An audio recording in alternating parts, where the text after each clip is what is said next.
Thanks for tuning in to Product Chats. On today's episode, I talk with Gagan Gulati, who is the Chief Product Officer at Behavox, and we talk about building a AI-driven product, also the transition from engineering to product. So enjoy the show, and don't forget to leave us a review.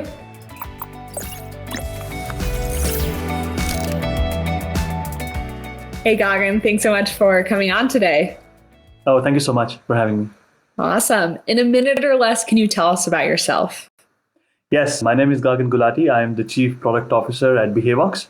Behavox is an AI-driven company that helps organizations root out the bad actors. I've been in this company for 18 months doing amazing work. Before this, I worked at Microsoft and I spent almost 16 years at the company. Grew up along the company, worked in Office 365, worked in Azure, Windows, so a lot of experience there. That's pretty much the professional side of it. Spent my time in a couple of other companies as well. On the personal side, I live in Seattle, very happily with my wife and 2 kids, and it's just been a great journey. So thank you for asking the question, Kayla. Yeah, so you kind of talked a little bit about your more recent years, but I want to learn a little bit more about how you actually got into product. Yeah, I was an engineer for majority of my life, the first 10 years of working. I was actually a scientist for the first year, became an engineer after that, worked at Oracle, worked at BEA Systems. We used to build a Java application server that pretty much the whole world used. Then I decided that's enough of Java. I went to Windows. 6 years building Windows Vista, Windows 7, some of Windows 8. I think at that time, the realization came that I'm looking for that, yes, I'm pretty decent there, but at the same time, I'm more interested in understanding core customer problems, what they're trying to solve. And I gravitated towards that very, very quickly during my days in Windows 7 and early Windows 8. And the more I gravitated, I realized that that's what I'm more passionate about, defining why, what, and yes, how, but a little less of how things, how you want to resolve the problems. So that was the one thing. My friends tell me that I moved out of being an engineer to be a PM because I was never a good engineer. I take that. But it's been what's funny is that the last 10 years have been fantastic, both from a learning and growth perspective. So I'm very happy that I changed my profession halfway from being an engineer to a product manager. And so to tap back into that around, you started as an engineer, right? What are, let's say there's someone listening to this that is an engineer and wants to get into product. What are the skill sets that you've really leaned in on that kind of are strong as an engineer and also strong as a product leader? I think at some point in your career, all of us realize that the most important thing is being able to tell a story. And I think that's the most important, whether you're telling the story to your fellow engineers on how you build something right or how they should go build something right, or you're telling the story to a customer or to other people who are not in your department. So I think if you believe that you're a good storyteller, you can weave a story together, you can explain the problem well, you can work towards trying to answer the core problems, simplify them for your audience. These are the core capabilities that every leader should have, whether you are an engineer, whether you are a product manager, you could be in any department for that matter. For the shift specifically from engineer to a PM, you need to be passionate about the spending time and discovering the problem that the customers are facing, not what they're saying, but what's the intent behind what they're saying. And I think that was the key thing for me. And I think that's one of the key things that I believe, if you are trying to move away from being just an engineer to become a more technical product manager, I think these are some of the core things that you want to look for. Good storytelling, understand, taking the time to understand the real problem that the customer is facing. Because a lot of times somebody will come and say, oh, my fever is high fever. That's just a symptom. There is something else that's going behind that's causing the body to react that way. And I think that's the capability that you're looking for as a product manager, because you literally are defining why you're going to do something and what are you going to do to resolve that problem. So if you are an engineer and if you believe that that's something that you would want to do, then this is a great discipline to be in. There's another thing that you need to understand if you're an engineer trying to be a product manager, and that is that you'll soon become jack of all trades. Because when you're an engineer, you basically focus on your code. You write it, you test it, you ship it, and you feel pretty good about it. But once you become a product manager, you have to go through the entire life cycle of building a product, right from conceptualizing it, right from conceptualizing it to figure out whether it's a good product market fit, that you want to build it, your customers are happy about it, working with the engineers, telling them what to do so that they can actually build it for you. And then when it's done or it's being built, you got to work with everybody else, whether it's marketing, whether it's sales, if something's sellable or marketable, whether working with support, working with account managers, like there is an entire, so you basically have to be that tie-in. So it's a very heavy breadth first job. And if you like breadth, then this is the perfect job for you in the sense of you can put the whole thing together. So there are elements. I think to the question, just to answer your question for the last one time, I've answered it twice, is instead of asking what would it take for to become an engineer, from an engineer to be a PM, I think the question one should be asking is, would I be a good product manager? Like, are these the qualities that I possess or I want to possess? And if you are the person, then there is nothing stopping you, because I have gone through this journey from being an engineer to a PM, and actually going from an engineer to a PM, you can be very successful in a technical organization, a software company. So I think on that, right, something you mentioned was understanding the customer, right? And that's a core piece of that. So talk a little bit more about how you do that and how you understand your customers. Like, what frameworks are you using? What are you making sure that you're doing so that you understand the kind of problem versus the Band-Aid and just solutioning? Yeah, great point. And this is where I think there is a lot of, there is an opinion, and everybody will have a different opinion, and I have an opinion as well, of course. The key thing as a product manager, I think the first key thing as a product manager is to not have bias when you go in and ask questions. Number two is have data from variety of customers, not just one. Number three is try to ask questions or try to interview or ask questions where you try to get to the depth of their problem. Rather than saying, oh, you're looking for 2 reports, right? Sure, I'll build them for you. These are the reports that you want? Are these the reports you're looking for? Rather than asking a question like this, the focus should be on, so why do you want me to build these reports? Or why are you asking that I should be working on something like this? A lot of times, product managers focus on the what. What do you want me to do? I'll give you a good example is, why are you building these reports? Oh, because I want to build a dashboard. Why are you building the dashboard? Oh, because I need to present this dashboard once a week to your manager or to my management. Why are they looking for the dashboard? Oh, because this is how we measure progress. Wait, progress for what? So once you start on that why journey, you get to realize that they're trying to solve a very particular problem, which is that their managers or their management is trying to make progress on a certain point, and this particular piece that you may be working on adds to the big picture and also opens up opportunities, right? And I think these are some of the techniques that some of us have used over a period of time to really go to the depth of the problem that you're trying to solve or the customer is trying to solve, and then how you can go help drive that. So, there are a lot of tools that can be put in. Like the simplest tool is a spreadsheet that you can basically start saying, oh, I met with this customer, and here's a tab for that, and here's a tab for that, with asking specific questions. All of that is formed in terms of how you want to present the data that you've collected. But the key here is the content that you're really, really going after. And that, I think, is the crux of, I think, every product manager should go after. Awesome. And I think on that, this kind of gets us into our next subject of like building products, right? And so I kind of want to dive in a little bit about focusing in on building a machine learning based product. Can you talk a little bit about that? Yeah. So as I was saying earlier, I worked at Microsoft for very long, and then I came to Behavox. And one of the reasons why I came to Behavox was when I was working on different products at Microsoft, we were trying to infuse AI or machine learning into the existing products. So I have a workflow, or I have a solution that I'm trying to get our customers to adopt. And then somewhere in the solution, you basically are saying, oh, I need to do some anomaly detection, or wouldn't it be great if we automated this? And the way to automate this would be to run a machine learning model, which could basically tell me the probability, could be something else. And I can then infuse that to make the life of my customer easier, my user easier, right? This is a very different model of building products, because their data science is an afterthought, machine learning is an afterthought.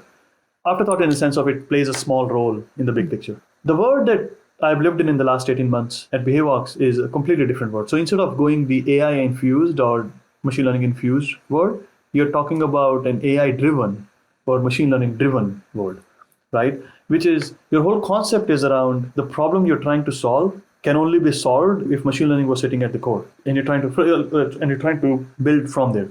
So just a one-line spiel on Behavox, so I think it'll be easier to explain the rest of the conversation. So at Behavox, we have multiple products that we try to help our customers protect their organization by rooting out the bad actors. Bad actors equals users or employees with immoral, illegal, or inappropriate behavior. And that can root itself into multiple different products. We have a compliance product that primarily is for financial organization.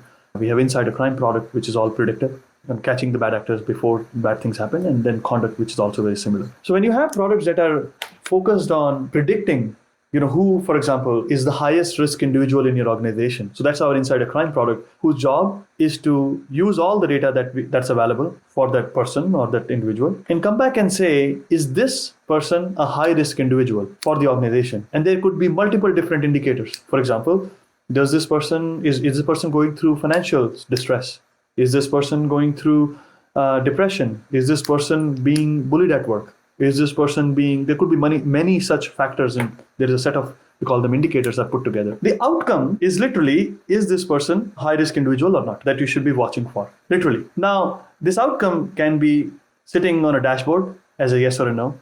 We could generate a watch list and send you an email, a list and send you an email. We could send you a report. We could send a pigeon with this answer, right? Highly unlikely, but yeah. Now, in this kind of a product, if you're building this kind of a product, it's not AI infused. It's AI driven. So therefore, as a product manager who works closely with the data science team and the rest of the engineering team to build a product like that, the focus is a lot less on the user experience in the beginning. Of course, those operations will come and we'll build. The focus is a lot more on, are we building? Do we have the right indicators? Is our machine learning working right? Do we have the right data sets that can help us detect these indicators through all the communication data or through all kinds of other data that you may do? So when you're building a product like this, you have to take that conventional product building hat out of the picture. Let me go to 10 customers and ask them where their problems are, as an example. Let me understand how they would run their workflow. Would they like a dashboard? I can tell you that if I could come to your organization and with certainty tell you, here are the top 5 individuals that you should be watching out for because of all the work they've done, you would say, write it for me on a piece of paper, and that's good enough. I don't need to go to a dashboard. I don't need to. So that's the mindset change that I've tried to infuse and actually infuse into myself and then the rest of the team. That yes, we will work on the operating model. Yes, we will work on a beautiful user experience so they can investigate really, truly, is this the case and what have they done? But there is a lot more focus on getting machine learning right. A lot more of the, as we say, data-driven AI right. Teaching the AI on how to detect some of these indicators is the key. And that I think is the biggest learning. If you are working in an AI-driven organization or products versus AI-infused products. And I think with that, right, at the end of the day, it gets down to what problem are you solving for your customers? And maybe they don't care as much right now, right, about, hey, I need a shiny dashboard. What they really care is, are you solving my problem, and are you solving it in an easy way that I can digest? And so with you, right, it's not a shiny dashboard. Maybe you guys have those. And at the end of the day, with any product, right, it's all about solving the pain of your customer and understanding them. And yes, a pretty UI does well, but also if it's a pretty UI and it's not solving their pain, it doesn't bring any value and you're not going to grow as a business. Exactly. That's exactly like what you said is 100% right. And that is the key. But that understanding doesn't come very easy. That understanding doesn't come because 95% of the world still runs on AI-infused model system. And it's not wrong. It's just that is also very well required. Getting the workflows right so you can solve a problem for a sales guy or a marketing person, or depending on what your audience is very important and very complex. It's just that the world that I'm living in and the question you asked around, what does it mean to build an AI-driven product is, what's the core value that you're trying to build that's going to solve the customer's problem? And the core value in this case happens to be making sure that you're finding the bad actors. And then there is a presentation layer, and then there is all the other things that you can do on top. So I think that's one of the biggest learnings that I had as I transitioned from building AI-infused products to AI-driven products. That's one of the big reasons why at Behavox we have some of the best scientists on the planet, data scientists on the planet who are helping us do this. We still have to go do a lot of work as a product manager because you need to really go dig deep, understand what kind of model do you want to get built. You have to go research on a very different level. Your research is driven by, for our Insider Crime product, FBI, all the research that FBI has done on how they go after criminology. There are degrees in criminology. So literally some of our product managers are now experts in criminology. You can literally go ask them. And that is not something they signed up for, I guess, as they came in to your company. But it's been an amazing amount of learning in terms of the amount of research that you have to go do. Talk to the behavioral scientists, talk to the professors at Harvard, talk to the FBI agents, talk to the criminal. So that's the difference. I think it's really interesting because it's just about a mental shift, right? About how you're building out a product. And AI, ML, and data science are really, really hot words. And so there's just like this kind of breadth of how people use it. And it could be an AI infused product or it could be an AI driven product. So I think as people are like transitioning into different industries, figuring out, is the product AI infused or is it an AI driven product? And do I want to work for a company that is AI driven, or do I actually want to work for a company that's AI infused, right? Yes. And that's to the point of hot topic. I think this is where the puck's going. Although the puck is already gone there and I'm following the puck. So something I kind of want to transition to. So something you mentioned is you started at Microsoft, now are the chief product officer. So I want to kind of get your insight on like what things are different at a bigger and at a smaller company, and how do people set themselves up for success? Yeah, I love Microsoft, and I guess I would equally love other companies as well, like Google or Facebook. They're all big now, right? Amazon. What they give you is an amazing sense of security, and you're still working really hard, right? And you're producing an impact. It's a much broader scale than a small startup would do. However, the big difference that you'll see is how do you measure your impact, and that was a huge learning as I moved from Microsoft into Behavox. The number two is how fast-paced a startup can be when it comes to decision making. I'm not saying that Microsoft was not fast-paced. We've all seen where the company has gone, and some of the other companies that make decisions fast, but not as fast as a small company would make. And I think that was another big thing, which is the decision-making is much faster. You have to make decisions. You have to commit to those decisions and move fast. You cannot have a 3-month review period. You cannot have I'll sit here, I'll find something, then I'll work with my cohort, and then I'll go to my manager, and my manager will agree with me, and then I'll go to the next person, and then go to the next person. You cannot have 7 layers of decision-making that you will typically go through in a big company to start a new feature or not start a new product. Here, the decision making is a very, very different ballgame. I think that's a big thing. So for PMs who are professionals who want to move from big company to small company, that'll be a shock on how fast things move, how fast decision gets made. That's number two. I think the third thing also is, depending on which company you're moving from, like, which big company, which small company, at least from my experience was, a lot of times when you're in a big company, you have big responsibilities. So as a leader, you don't have that much time to go and work on every decision point. You trust your team to make the right decision. They will deliberate a lot more and they will go further because the span of control is usually pretty big. When you come to a small company, which is in the case of Behavox, 200 something people, and grew massively over the last year, but we're still 200 something people. There are a lot of decisions that we have to take, which needs to include the CEO of the company, right? So that's the other big thing, which is because the impact is company wide. The impact is on the products. There is an impact. For example, if I decide to tomorrow, using the same report example, which is very tiny, but I'll use it anyway, or probably the wrong example, but we decide to build a couple of reports, new reports or new report infrastructure that we put in place. One, if you did it at Microsoft, you have to go through 7 levels of 5 levels or 3 levels of agreement to say, hey, this is the reporting infrastructure we want to put in place. Okay. And yes, you will get through and you will say yes. That's one. And then you'll take a longer time to build that because that's how the world works. There are milestones and you kind of drive that. And once you built it, you put it in production, then you will get towards your evangelizing that, customer deployment. There may be an upgrade from a licensing fee point of view. All those things take time. And you can basically say, once my product is in beta or some other stage, I will start that conversation. But when you're a startup, all of those things have to be discussed right at the beginning. First of all, you want to make sure that the revenue team is fully aware that this is coming on day one, so they can shift their motions if required. Number two is you want to make sure that your entire, or at least the people who are the most impacted, like CEO, he's well aware of what's going on. Because if you're a founder-led company, in a founder like I am, the founder is very heavily interested in the direction of the company. Ideas are very welcome. You should absolutely go make do of them and work through them. But at the same time, you want to make sure that they're well aligned. Very, very important. And then therefore, the key point here is that I'm trying to make is while the decisions are made much faster, while you need to align, and yes, you need to align at the top level on decisions much faster and the execution, you got to over communicate as well in a much better, much faster way that you would ever do in a big company. For example, in a big company, the report conversation, sure, when in the 6 months when the beta happens, yes, you can start conversing with the revenue team. You can make the marketing team aware. Here, the communication starts on day one, and you got to keep over communicating on the changes you're bringing in so that they get entrenched into the entire marketing revenue organization very, very early, that this is what's coming. So over communication is the key. And I think some of those, so there is faster and better.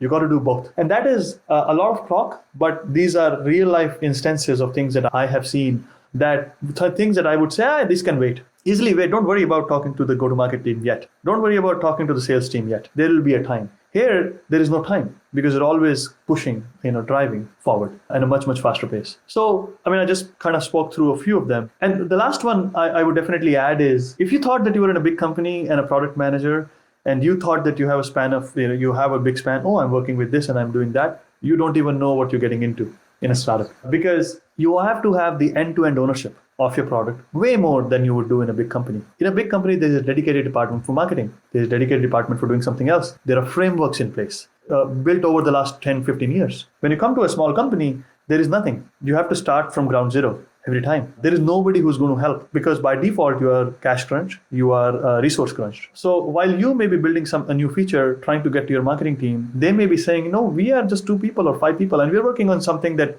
is super priority. So why don't you do it yourself? We can help you. So there are way more many hats that you will put in now. You'll be a product manager, you'll be a product owner, you'll be scrum master, you could be half marketer, like getting case studies ready to give to marketing team so they all have to spruce up. You may be writing playbooks for your product. You may be working with the support team yourself. You may be like doing way more. You don't even realize how thin you could be spread going in. But that's the joy of it, because you are the actual owner of your product. You are the stakeholder, the primary stakeholder. We joke about it that I'm the CEO of my little thing, like for individual product managers. And the CEO has no responsibility, actually speaking. He's not supposed to do anything, but he's the busiest, or she is the busiest, right? Because they have to make sure that the entire ship keeps floating. So these are 2 or 3 learnings that I feel faster, better, and full ownership, end-to-end ownership of your products that you just somehow in big companies get used to. So, I just do it and I'll give it to somebody else. There is no somebody else. There is nobody to catch it on the other side. It's you. So that, I think I'll just stop now. But these are 2 or 3, big learnings that I had to take in the first 6 months, and I can keep going. So on that note of big learnings, right? If there's an aspiring product leader and they could take away one thing from you and one piece of advice you would give, what would that advice be? The thing that we didn't talk about speaking was hiring and how should we go hire. I think there are 2 things that I think is very important. One, as a product leader, you need to be aligned with the mission of the company. Because if you're not aligned with the mission of the company, your team is not going to get aligned with you. And your team could be people directly reporting to you, people you influence. So if you ever read the book Extreme Ownership, kind of walks through that little philosophy. So that's number 1. I think the second thing is, especially if you're in a smaller company, and the same thing is true for big company as well, culture as well, is that people you can trust. And are you working with the people you can trust? Because if you're aligned and your teams are aligned, you're over communicating all the time to make sure that they are always aligned with you. You have to make sure that you're aligning the people that you can trust and they will deliver. That you can at some point let go and say, okay, you know what? You will take care of it. I know really well. So that you can focus on the next big thing or the biggest, next thing that the company needs, the team needs. So as a product leader, especially as a product leader, I think it's super important to be able to align with the goals of the organization very well, commit to them, influence, have the right influence that you can bring in with the other leaders, because you are the product manager, you are the end-to-end owner, with the people who report to you so they can align with you, and have the level of trust